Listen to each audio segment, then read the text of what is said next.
do what it is that I've been meaning to do for you all and for myself. So in Facebook, just recently, I had asked a couple questions because I know I was planning some videos for my learning group and also for YouTube.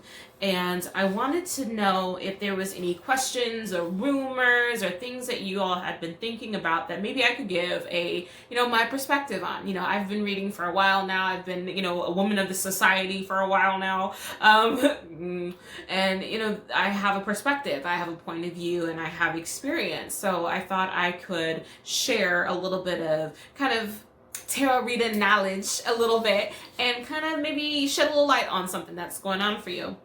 So one of those dear sweet ladies asked me a question regarding how she's drawn. She is drawn to tarot, but she was grown up particularly with the idea that fortune telling was kind of the devil's work. Like that was her cultural upbringing. That was the devil's work. You didn't do it. That's probably, I wouldn't be surprised if in addition that's witchcraft. That's you're gonna go to hell. You're all those words, all that language. And so now that she is older, she's being called, but she still has these feelings to unpack. And so first and foremost, anything that I say in this video is just my perspective, and I mean all of it with kindness. I mean all of it with integrity. Take what resonates, leave what doesn't. This is just my point of view and my perspective, especially being the kind of woman that I am. So let me give you a tiny bit of a background on me and how I was raised. I was raised in Arkansas, so below the Mason-Dixon line, right in the middle of Bible Belt country. I was raised in a predominantly, it was like a white area. I was raised by white parents. So with all of that, I was also raised in a Catholic church. I was mostly raised in a Catholic church. Actually, I had a sprinkling of other things as well. My mother went through a phase where she was trying to find herself, and she tried to find herself in different religions before she just kind of abandoned ship and didn't go with any of it, which gave me a lot of freedom moving on. But on my end, especially when I was in the Catholic church, with such a heavy Baptist influence in that area, tarot, mysticism, magic, witchcraft, herbalism, psychics, all that stuff was poo-pooed and shunned. Like, you did not talk about it. You didn't breathe life into it. You didn't have intuition because that was Satan whispering on your shoulder. There was a perfect sentence for every issue. There was this perfect rehearsed answer to every idea. And I found mostly that the issue ends up being fear-based. It always came back down to fear, it seemed.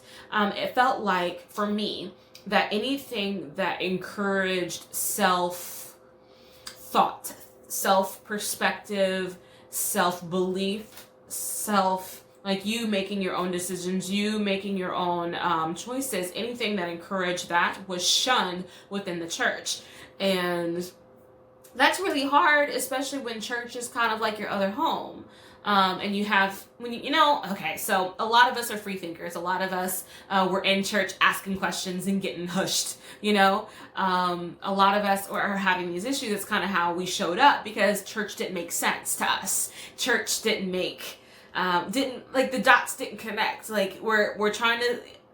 Our experience and what we're being told did not match.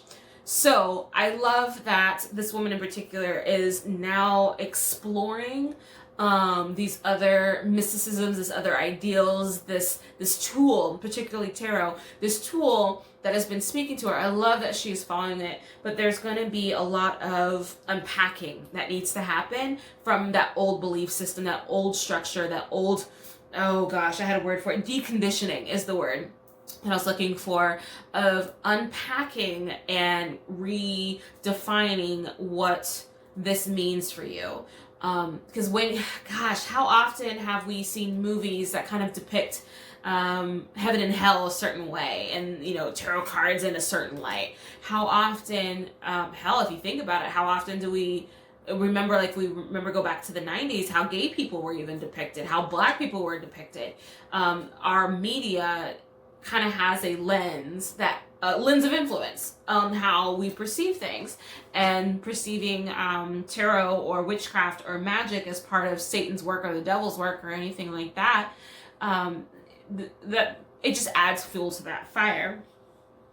Looking at my notes, I wanted to make sure that I touched on that another reason that I thought that the church was kind of, or any church, just religion in general, why I thought they kind of feared mysticism in any ways, because I often felt like the church needed control to exist. I felt like the church needs power over your mind for them to exist.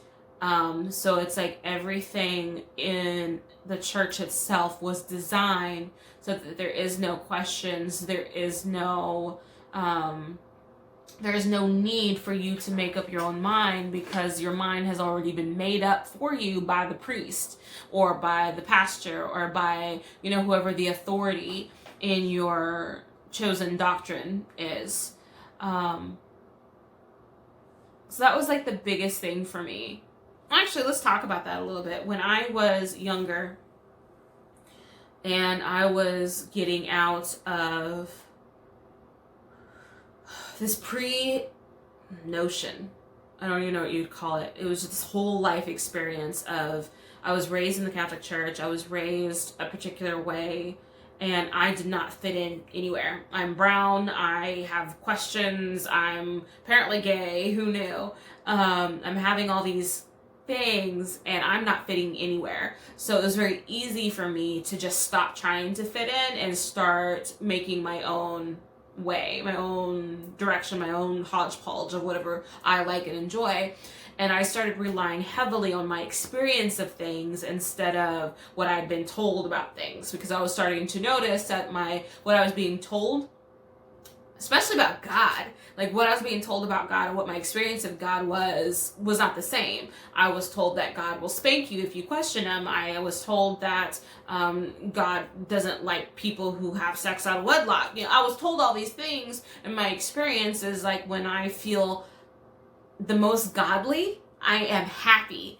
And how come happy feels so good if it's supposedly bad? Like, I had questions for days. Anyway, that's a whole other video, topics of conversation, and all of the above. So, first and foremost, my experience was different than what I had been told.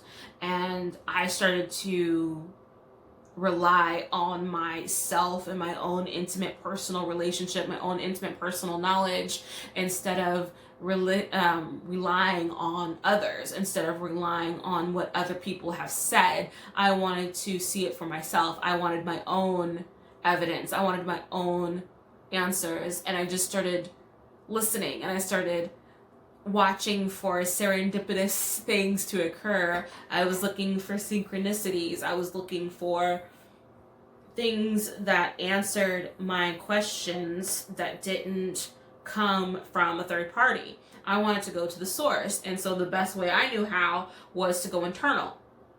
And so books started to show up for me, philosophy started to show up for me, and the greatest thing for me, though, is that they showed up in the way in which I could understand them at that time, and then they have evolved over time. So, like, my first nuanced, new agey belief structure was a particular ideology. It worked brilliantly to kind of get me out of Catholicism and get me out of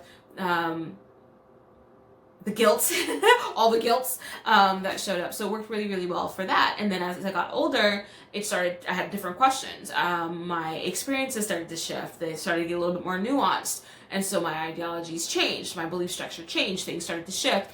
They were still influenced by my beginning path, but they evolved. They got more mature. They grew up like I was. And so that was a continuing structure. Even to this day, I am now expanding my my thought process, my belief structures. I'm expanding my perspective because I want to know more. I want to learn more. I want to get more information. I want to continue to grow. I want to continue to evolve. I want to continue to be the biggest version of the biggest vision I've ever had of myself. And I can only do that with new knowledge, new information, new inundations, new ideas. So that is me. I think this totally turned into a little bit of a ramble video, so I think I'll probably just post it up as is, maybe cut a few little snippets out. But ultimately, when it comes, I guess, yeah, let's summarize this. The whole idea and the whole point of this conversation is just to talk about those times in which we've been raised, we have been told what to believe, how to believe, and not to think for ourselves. I believe that tarot is a wonderful tool to look internally. It is like therapy. It is like getting intimate and getting deeply in tune with yourself. To me, that is like taking a mirror to your vagina and getting very clear as to what your parts are. And I bet you anything someone is squirming right now. But the point is that anything that encourages you to understand who and what you are, it just doesn't feel like it can be wrong in that sense. To me, if it feels good, then it probably is. Like, glasses of water feels good to me, especially when I'm thirsty. Sleep feels good to me. It's got to be great for you. Now, when I've had too much coffee, it stops feeling good. And then my suspicion is it's probably not that great, but small doses, yo. So anywho, I will leave this here for now. If you have any additional questions, if you have any additional perspectives, what are some superstitions, some beliefs, some ideas that you've been raised with that you're now starting to unpack? I would love to know more. I would love to know what you have to think, what you say. Let me know all the details. Take care. Bye.